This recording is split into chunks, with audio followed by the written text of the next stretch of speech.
Hi, this is the Social Jello with Angelo show. My name's Angelo.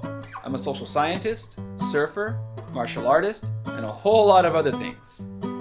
Coming to you live from Kasai City, Japan, the Social Jello with Angelo show. Now What's I can up? see you. Yes, Hey, now I can see you. you can see me. Wow, wonderful. Yes, It's like magic. Welcome it to was Social magic. Jello with Angelo podcast. One of these episodes once a week. Today I'm sitting down with Chuck Sullivan. Did I say that right? Yep. Awesome. Chuck Sullivan is Ed Parker's fourth black belt, and he's also the senior grandmaster of the International Karate Association. I'm sitting down with Chuck because I've had this series now that I've been working on with Mitch Powell. He's a martial arts historian. Disclaimer, I am not a martial arts historian. So I am a podcast host. I talk to martial artists, and I hope that I can remember at least half the things they say so that I can kind of have some knowledge of the martial arts, of the history. But to be honest, I'm not a historian. And it's because I've been punched in the head too many times to be one. So I'll just be honest with that right off the bat. But Well, go ahead. I'll go ahead, Chuck. You made one mistake already. There it is. You Nice. said the International Karate Association. It's the Karate Connection. Karate Connection. It started out as a school on Hawthorne Boulevard in Hawthorne, California, as the Karate Connection, and then it evolved into when we started teaching by video. We were basically the first ones to teach by video. Everybody poo-pooed it and said, "Oh my God, you can't learn. Oh, you can't learn that way. Oh no!" And then of course, then COVID came along and said, "That's not a bad idea. We'll give that a try." Now everybody's. I'll tell you what happened with that teaching. Ed Parker and I made films. You're probably aware of that. You see the word white yeezys and black hair, and we no dye. And at that time, we thought we could teach by these 8mm films. No, you can't. You must be able to verbalize. I mean, there's just things you have to explain. You can't show it and not talk it. So we put them out, and thank God we did, because it really shows what we're doing in the early days. I mean, we made these in the early 60s. So I was still a brown belt when we started, and finally a black belt later. And when we finished, it took us about a year to make the series. And where was I going with that? All right, the films. All right. So we really what we did do, the black belt set is a 2-man set, and that you could actually learn from the because we showed it piece by piece. And if you were astute enough and you wanted to enough, you could learn it that way. And Ed called me up one day and he said, "Chuck, you got to hear this. I just had a couple of guys from the East Coast, and he showed me the black belt set, and he said, except for a couple of minor things, they had it. And boy, did that make me feel good." Well, that was short-lived because we couldn't teach anybody else. And then my partner, Vic LaRue, when everybody was making videos, he said, "We got to make videos." And I said, "Why?" He said, "Well, because everybody's doing it." Ask me if I care. I don't care what everybody's doing. I don't care about that, Vic. Plus the fact you can't teach by video. I mean, it's just forget about it. So that went on and on. And when he's coming at me for the umpteenth time in my driveway, I remembered something that happened just not too long before. And I said, wait a minute now. This is 1988. And I said, video is getting better and better. We tried a thing with video early on. It was terrible. You had to edit on the fly between two recorders. You turn this one on and that one off at the same time. And if you missed it, you look. Oh, it didn't work. It worked if you had a whole segment, but it didn't work. Now going back to this. So I said, Vic, wait a minute. Video is getting better and better. And it's going to get cheaper and cheaper. But even now, if a kid in a ghetto wanted to video something, 1988, he could do it. He'd go to a boys' club or he knew a friend or whatever. Somebody had a video recorder and a camera. And I said, I remember something that I heard. A student of mine came up to me one night before class, and he says, "Hey, I heard something you get a kick out of about Chuck Norris." Well, I mean, Chuck and I are on speaking terms always. We always were. We always have been. And he said, he wanted more rank at his black belt, so he sent an 8 millimeter film to his instructors in Korea. Huh, what do you think about that? And I said, I think it's great. He says, you do? Oh, I didn't think you'd go for that. I said, why not? I said, what's the difference? I said, Chuck Norris can't afford a trip to Korea town, let alone Korea. So forget about it. I think it's a brilliant idea. Why not? What's the difference between him sitting in front of you and doing it or showing it to you on 8 millimeter film? You can't screw around with 8 millimeter film. You get no special effects. You get what you see is what you get. And I said, if he does what they want him to do, then he gets promoted. If he doesn't do what they want to do, they'll tell him what they do want to do and why he made his mistake. I said, Vic, we can do the same thing because that's what we're just coming out.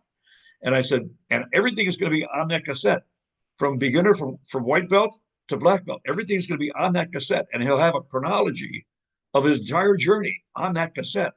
And I said, because here's the thing, we're going to show what we want for orange belt. Okay. Now they learn this stuff and then they record the test. And the test is going to be everything on that orange belt. If the guy does it, he's fine. If he doesn't, he doesn't do it. Like, all right, Angelo, your blocks are going across your face. They're wiping your face this way. I got to see them at 45 degrees. You're blocking too close. You want to catch that thing. All your blocks are 45 degrees, 45 up, 45 down, 45 out. Actually, it's 245, 45 this way and 45 that way. And that's where your blocks are. And if you do that, you're going to get a block. So next time the tape came in, I said, you got it. Now you got it. And all of a sudden, I say, you know what? Now we're teaching. This is actually teaching because we have a relationship. We're going to see what they did right. We're going to see what they did wrong. We're going to see the whole thing. And again, they can't screw around with it. Now, when we've made the films, I wanted a 360 shot. I wanted to show front, both sides, and back.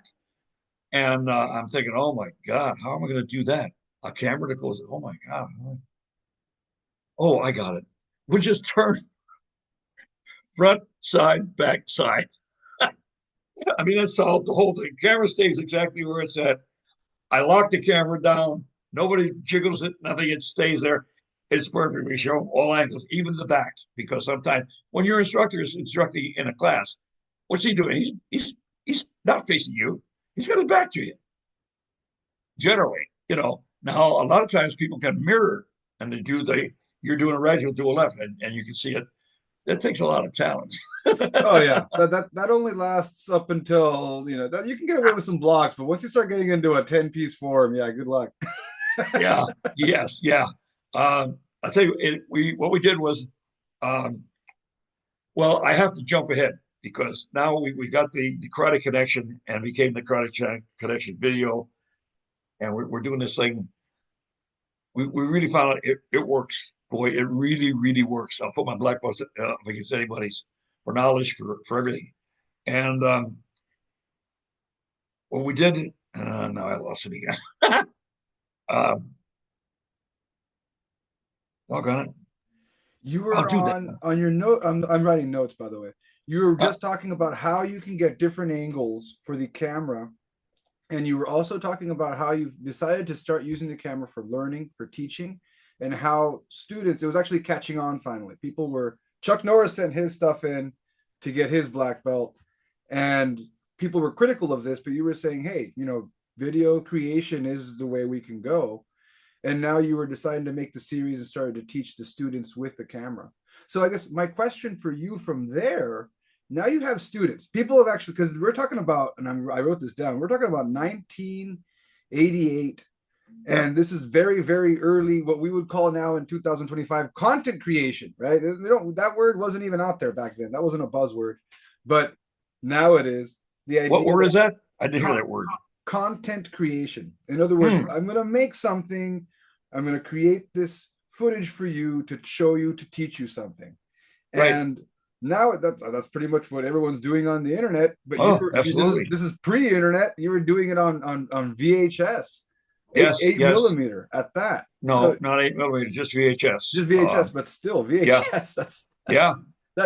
Even editing that was tough. We were still doing it on the fly, but we're doing entire segments. So we got good enough to where we're doing segments and not, you didn't have to really go shot for shot. I mean, we went segment by segment, and it was a long time editing. The videos took us about 2 years.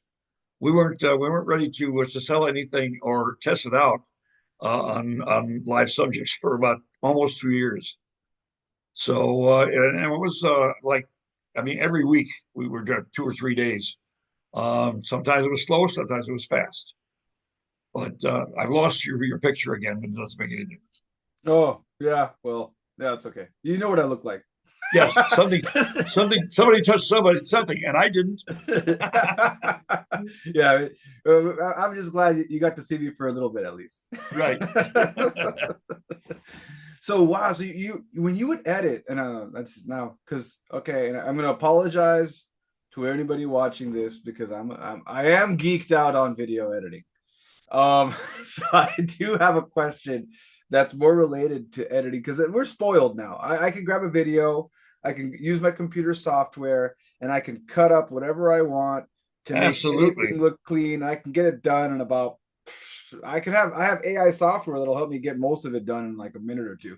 Oh But my God. but Woo. back then, and I've been doing this now with the AI stuff, I'm happy, but well, I started doing this 10 years ago, and 10 years ago in 2015, it was a pain. I thought I know you're probably laughing at this because what I'm about to ask you sounds like it was much more of a pain.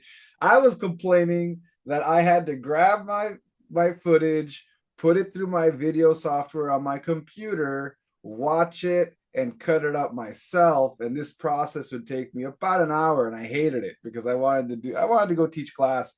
I didn't want to sit there and cut up an interview that I did. And I told you off camera, I don't like to edit too much because I'm lazy. I don't want to do it. I'm lazy. I'm active. Okay. I'm lazy because I don't want to do edit. I don't want to waste time video editing. I want to spend more time teaching my students. That's the laziness of me. So, I love the editing process, especially for movies, because you can. That's what makes the movie, the editing. All those little shots, the reverse angles, the point of views, all the close ups, the extreme close up. That's what makes a movie. The editing. Oh, in the early days, it was just horrible. Just they would drag up the wall. so how? You couldn't done it. Yeah, no, that's what I'm wondering. So you're using, and then okay, well, for all you young folks out there, I hate to sound patronizing. There used to be this thing called a VHS, and it had tape. It wasn't a CD. I couldn't put it through software. I had tape, actual tape that I had to deal with. So now my question to you is, how did you edit that tape? Was that done like, I don't know. I can't even imagine. I'm just gonna throw that question at you. You can tell me, how do you edit a tape? How do you grab a segment that you didn't like and then splice it? Like, how would you do that? You don't. That's the thing. You've got a master. You've got your master machine, which is recording, and then when you want to stop, you put pause. Now your other machine is feeding into this machine, and you're watching it on the monitor. And when you want to start this machine and splice it in, well, splice it, add it on, then you turn that machine on, and well, that machine was on, and it's just rolling. And then when you want to do it, then you had to turn this machine on at exactly the right time. Otherwise, you had blank spot, or you got into the shot or something, and you would always eat up a little of the tape because that's how those machines were, the tapes were, and oh my God. Well, I tell you, even before that, we had reel to reel. Do you remember those days? So as a musician, I'm not a musician anymore, but when I was a musician, I actually did our first album on reel to reel because my producer insisted that he wanted a certain sound. So in the music industry, I did get exposed to reel in for music, not for video, but for music. And I'm guessing for Right. music, Well, they had it for video too. yeah. CD 2000 is what we had. Had a 9-inch pop-up monitor, black and white, that had all kinds of lines, and he hit it once on the head and it straightened out. And it was even more horrible. I mean, that you could do anything with that. It flew through there at I think 9 feet a second or something. I mean, it was you couldn't do anything. We had a reel to the reels cost us $75. $75 Oh, man. back in the early 60s was a lot of money. Yeah, that's like about $500 nowadays. Yeah. And you could record over and over. So you recorded it over and over until the thing just disintegrated. We used it in the class. And that was about all, and for fun, because that was all it was really good for. Now, you mentioned Carlos Bunda. Carlos Bunda, as I recall, won the first international lightweight black belt. Did he tell you that? Yeah, he did. Yeah, okay. That and much more, but yeah. Right. All right. Well, in that the first international was an absolute fiasco.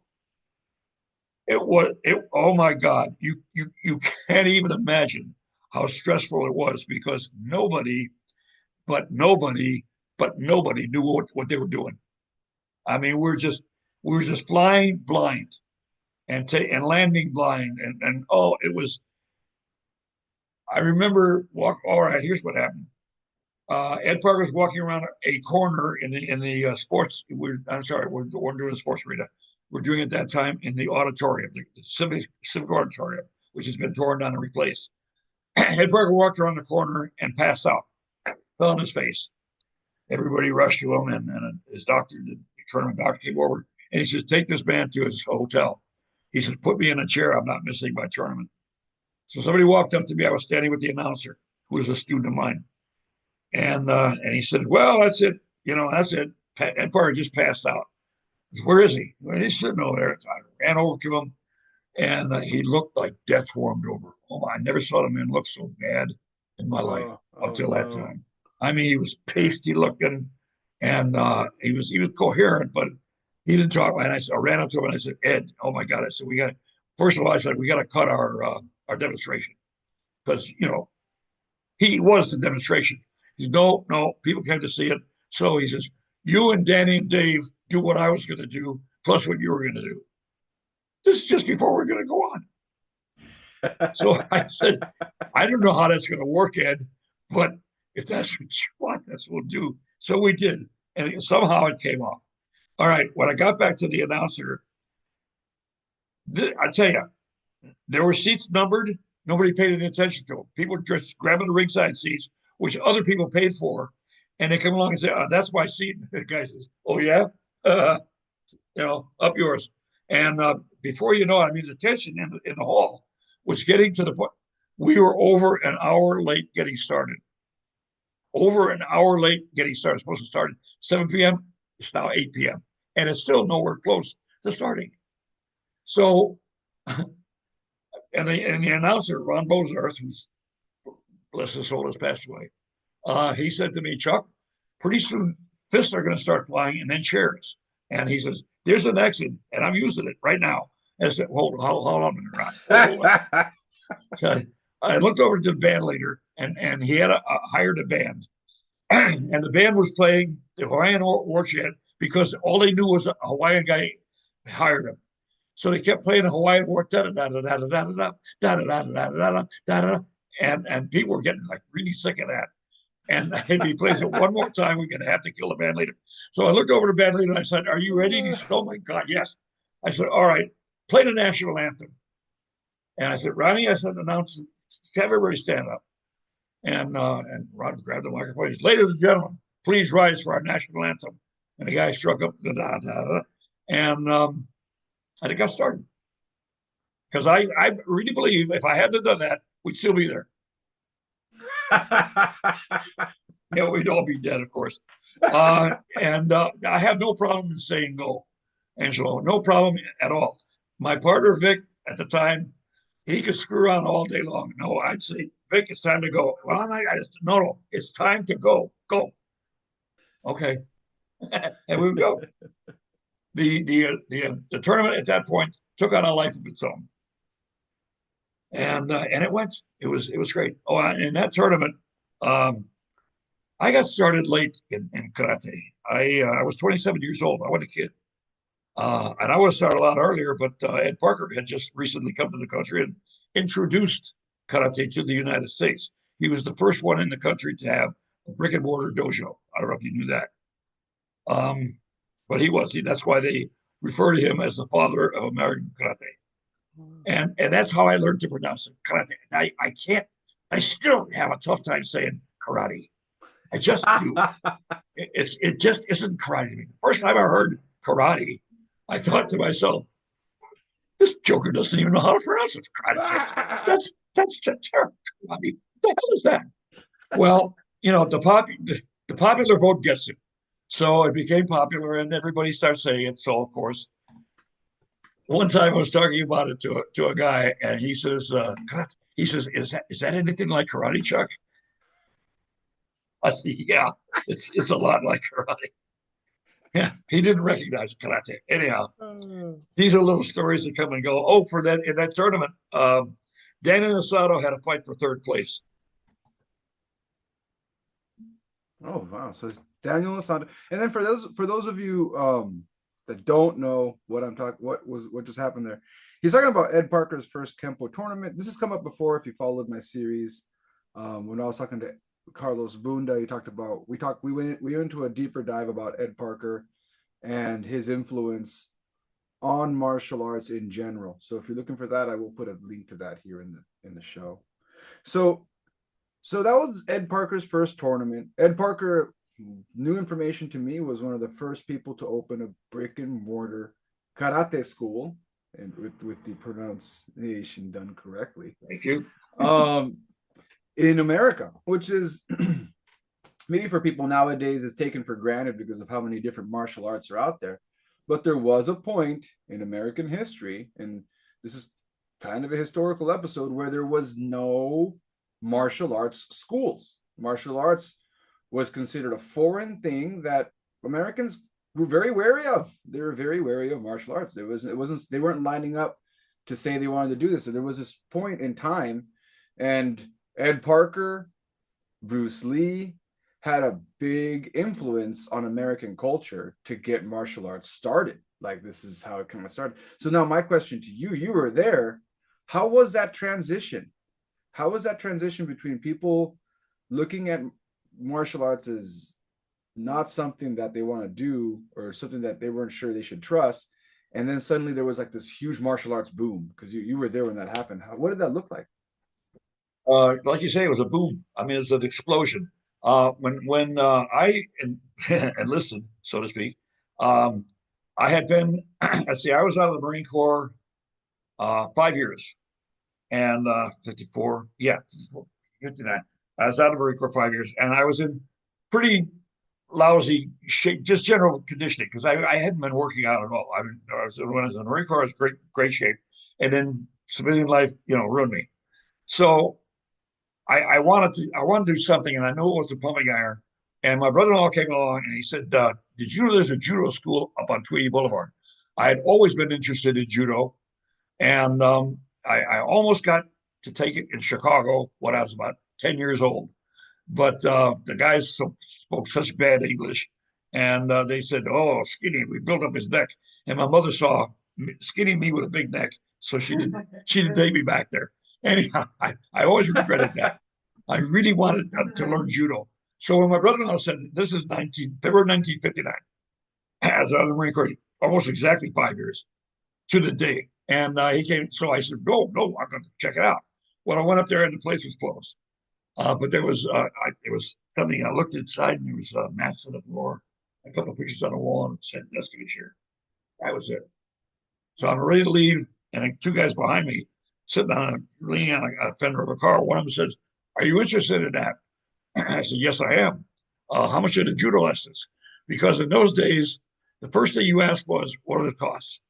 Because if it cost too much, you wrote it off. If you thought you could afford it, you looked into it a little further. So I said, how much does it cost? Well, how much are the judo lessons? He said, well, we don't actually teach judo here. I look up on the roof of this place, and it's JUDO on a 4x8 sign, red letters on a white background. And I said, okay, well, there's some words on the window. I said, well, what does this Aiki do? He said, no, that's Aikido. I said, oh, what's that? And he said, well, we don't teach that either. Okay, now I feel like Alan Funt is in the back here laughing at me here. I said, all right, there's one more word, Karate. I'll give it a shot. what is karate? And he laughed again. He says, no, that's karate. And I says, oh, that's not what? Karate. What? Karate. I couldn't get I never rolled an R in my life. Karate. So I finally learned how to say it. I felt I was halfway home. And he said, what else? You want to see something? I said, yeah. So we walked, he's the lessons for janitor kid, and kept it clean. All right, so we went back in and he showed me some things. And I thought to myself, now I'd been in the Marine Corps for 2 years. I knew the lifers. I knew the guys that had been in combat, and the guys that killed for a living, the bad guys, the mean guys, the tough guys. But I never saw anything like this. And I thought, if this kid gets teed off at somebody, that somebody is gone, man. I mean, this is, I gotta have me some of this. So I went in the next weekend and I watched the class. And Jimmy Ebrow was teaching the class. Jimmy Ebrow was a brown belt. And wow. I mean, now I really saw something. This was like, holy mackerel. But then the next week I went to sign up is when I saw Ed Parker. New ball game. This guy, when he moved, pow, the wall shook. The floor emanated power. I mean, it just crackled off the walls. And I fell in love. I fell in love. And he asked me, he said, why do you want to study this? And I said, well, I look at it as kind of an insurance policy. I don't want to buy insurance for my car, but I have to. Because when you need it, man, you really need it. And I look at this the same way. When you need it, you better have it. And I ain't got it. So I would like to get it. And he says, good answer. He had me fill out the application, and I signed a little 3x5 card. And it said, you will not teach what you're learning to anyone outside your immediate family. You were there for a moment, and then you went away again. Yeah, you flash. Anyhow, I signed it, and I thought, I am joining an exclusive organization here, like a Mason. Yeah, like a Mason. Well, I've never been a Mason, so I don't know what a Mason's do. Anyhow, it was like a secret organization, a club, and I said, I love this. Well, then before you know it, several months later, that was gone. And people just joined up because they wanted to, or for whatever reason. Although Ed did turn down several people if they gave him the wrong answer early on. Well, I want to learn how to kick ass and take names. There's the door. Don't let it hit your ass in the way out. So that was the early, and then when it started to roll, it had a surge through the 60s. And then by the early 70s, it was like really cooling off. But then when Bruce Lee came, what year did he do Enter the Dragon? Here, I don't want to mess this up. There are too many people who know about Bruce Lee's stuff. Yeah. And if I say this wrong, I will get. All right. It was before. No, 1973. 1973. Okay. But it was the 60s when he came up because it was during the first internationals. I gotta go about that. Danny Inosanto, Dave Hebler, and myself are walking out of the back room, dressing room. And we're just, on the mats, and Ed walks up with another guy, and he says, I want you guys to meet a hot young martial artist. This is Bruce Lee. And we say, hey, hi, shook hands. And then Ed got called on the phone or something, and it was just the four of us. And whatever we were talking about went by the wayside because Bruce took over the conversation right at that point. He said something about just coming back from Hong Kong. And we were like, oh, wow, Hong Kong, that's the mecca of Kung Fu. We're aware of Kung Fu at this time. And so we asked him, what are the martial arts like in Hong Kong? And he says, it's 95. No, he says, yeah. He says, it's 95% commercial bullshit. We were like, really? Hong Kong is martial art is 95% bullshit? And he says, yeah. He says, he says, half of the rest are trying, but they don't know what they're doing. At least 2.5%. We said, well, what about those guys? He said, well, those guys, you couldn't even get down the alley where they work out before you forget about it. He said, I barely got there. I barely got there myself. So now we're thinking, okay, that's not martial arts. We're talking about triad, tong, something. This is now it's another culture. But that was his take on Hong Kong at the time. Now then we were talking along, and then he said something that really got my attention, Dave and Danny, when he said, "By the way, I saw what you were doing earlier because you were watching the class. I didn't see him; he saw us, and he showed me what we're doing, and he did it perfectly, like as if he had been in the class forever." And we said, "Yeah, well, yeah, we're doing that. What about it?" He says, "Well, I just wondered because it was wrong." What do you mean? He says it violates a principle. He says this is bullshit. And what? Hey, this is our instructor you're talking about, who to me had a cold. I never questioned one thing that Ed Parker was teaching us. Never one until that night. And then when he showed us what was wrong about it, and I can show you what. I'll give you an example. The short hour block. That is absolutely, totally dangerous because a 9-year-old can put your hand down. And if a 9-year-old can put your hand down, what do you think a roundhouse is going to do? All you got to do is turn it this way. You'll block anything. Turn it this way, and you're going to get hit. You're going to get smashed really bad. And it's still in the form that they do. That's good. They're still teaching it tonight, as we speak. So anyway, so I'm thinking, and I saw Dave Hebler grow about 3 inches, and he kind of nodded to me. He says, like, asking me, "What do you want him, or should I take him?" And I'm like, "No, Dave, let's hear what he has to say first." Well, that's what I wanted to find out what was wrong about it, So he did. He showed us what was wrong, and he was dead right, absolutely right. And I thought to myself, well, damn, if that's wrong, what else is wrong?